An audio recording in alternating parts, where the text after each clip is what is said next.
Kanal izləyiciləri, bugün sizlərlə ehtimal nəzəriyyəsində zər məsələlər bölməsinə aid bir neçə sualın izahını bölüşmək istəyirəm. Baxaq mı birinci suala?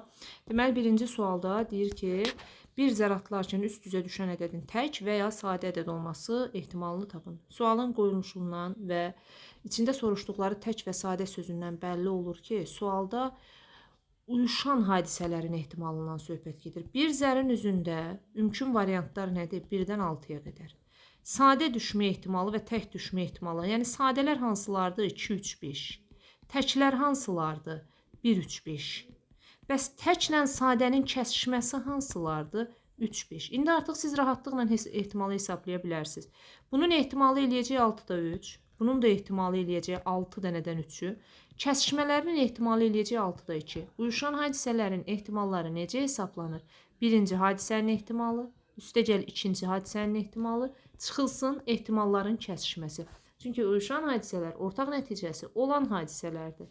Bu da eləyəcək 6-da 4 və cavabımız elər 3-də 2. Keçək növbəti suala. 2 zər atılır, üst üzə düşən xallar cəminin 7 olması ehtimalı. Bu da klassik zər məsələləri sualındandır. 2 zər atılırsa, artıq siz bilirsiniz məxrəcə 6-nın kvadratı, yəni 36 yazırsınız. 2 zər atılanda üst üzə düşən xallar cəminin 7 olsun. 3 plus 4, 4 plus 3, 1 plus 6, 6 plus 1, 2 plus 5, 5 plus 2. Başqa varmı 7 eləyəcək bir hal? Xeyr, 7 eləyəcək başqa bir hal yoxdur. Hamısını yazdıq. O zaman cəmsə 6 dənə hal var. 36-da 6-nın da ehtimalı nə qədər verər bizə? 6-da 1 verir. Keçək 3-cü məsələyə. Deyir, 2 zər atıldıqda üst üzə düşən xallar cəminin. Burada bir balaca ehtiyatlı olmalısı. Çünki ən azı 9 deyir. Ən azı 9 olması nə deməkdir? Bu cümlənin anlamı odur ki, ən azı 9 deyirsə, orada cəm 9-da ola bilər. Cəm 10-da ola bilər. Cəm 11-də ola bilər. Cəm 12-də ola bilər. İndi cəmi 9 olanları bir yazaq əvvəlcə. 4, 5, 5, 4, 3, 6, 6, 3. Başqa varmı? Yox. Cəmi 10 ola biləcək. 5, 5, 6, 4, 4, 6. Cəmi 11 ola biləcək. 5, 6, 6, 5. Cəmi 12 ola biləcək. 6, 6. Neçə mümkün hal var? 3, 3, 6, 6, bu da 4, 10. 2 zər atılırsa mümkün variantlar 36 dənədir. 10 dənə bizim istədiyimiz hal var. 12-dən artıq da 2 zərin cəmi ola bilməz. İxtisar da getsə 2-yə, 18-də 5 olacaq. Sualın doğru cavabı. Bu, deməli, ən azı 9 olma ehtimalı, yəni 9-dan başlayacaqsınız. Gedə biləcəyi maksimum yerə qədər cəmlərin ehtimalını hesablamalısınız. Gəlin, baxaq növbəti suala. 2 zər atıldıqda üst üzə düşən xalların fərqli ədəd olma ehtimalı.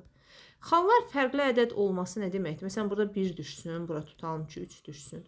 Amma bu kimi halların sayı çoxdur. Amma zərin üzündə eyni xalın düşməsi, qoşa düşməyinin ehtimalı necədir? 36 dənə üz var və xal var və onda eyni üz nə düşə bilər? 1, 1, 2, 2, 3, 3, 4, 4, 5, 5 və 6, 6 düşə bilər. İndi mən niyə bunu hesablayıram? Çünki əks hadisəni hesablayacaq burada. Bu, zərin üzündə xalların eyni düşməsi cəmi 6 dənə variantdır. Təsəvvür edin, 36 dənə belə hal var və onun 6-sı budur. Onda geriyə nə qalır? P əks hadisəsidir bu. P bərabərdir. 1 çıxılsın 6-da 1. Deməli, 6-da 5 halda, hansı ki, zərin üzündə fərqli xal ola bilər. Hansı ki, 36-da 30 halda. 6 dənəsində eyni haldır, 30 dənəsində müxtəlif rəngli düşə bilər. Sonra belə bir sual var burada. Deyir ki, bu sualın belə deyək, şərti onlardan biraz fərqlidir. Deyir ikisi mavi rəngli, biri qara rəngli, 2 zər atılır. Bax, təsəvvür edin ki, 2 dənə zərdir. Daha doğrusu 3 dənə zərdir. Biri mavi, bu da mavi rənglidir. O axırıncı xalı qara rənglidir. Normal bildiyimiz zərlər. Və indi deyir ki, mavi zərlərdə eyni xalın qara rəngdə cüt xal gəlməsinin ehtimalını tapın. Baxın, bu 2 zər ikisi də mavidir və sizdən bunlarda eyni gəlməyini istəyir. Yəni, bu 2 zərin qoşa düşməyini istəyir. Necə düşə bilər qoşa? Siz bunlara ayrı-ayrı da baxa bilərsiniz. Belə də baxa bilərsiniz ki, 2 zər atırsınız. Onda qoşa gəlmə ehtimalı nə ola bilər? Zəri atanda 36 dənə hal var. Qoşa da biraz əvvəlki məsələdə baxın, saymışam qoşaları. Qoşa düşmə halı 6 dənədir zərin üzündə. Deməli, siz zərlərə ayrı-ayrı hadisələr kimi baxın. Bax, bu 2 zərdə qoşa düşmə ehtimalı 36-da 6-dır. Çünki bu adla deyir ki, mavi rəngdə. O desəydi ki, 3 zər atılır, ikisində bu gəlsin. Onda hansı ikisi ola bilərdi? Eyni zərdirsə fərqi yox idi, amma rəngləri fərqlidirsə, orada artıq fərqləndirməli idik. Burada isə deyir mavilərdə. Bax, bunlar mavi rəngli zərlərdir. Və burada deyir ki, qoşa gəlsin. Qoşa gəlmə ehtimalı 36-da 6-dır.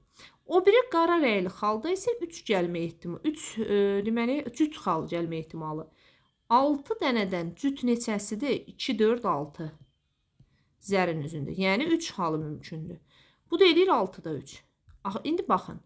Əgər siz zərləri atırsınızsa, bu hadisələr bir-birindən asılı olmayacaq hadisələrdir. 2 zər atılanda onların bir-birindən asılacağı yoxdur. Təsir etmir bir hadisə o biri hadisənin baş vermə imkanlarına.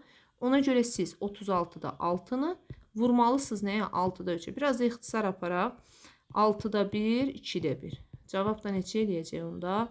12-də 1. Hansı variantda var? E variantında doğru cavab var.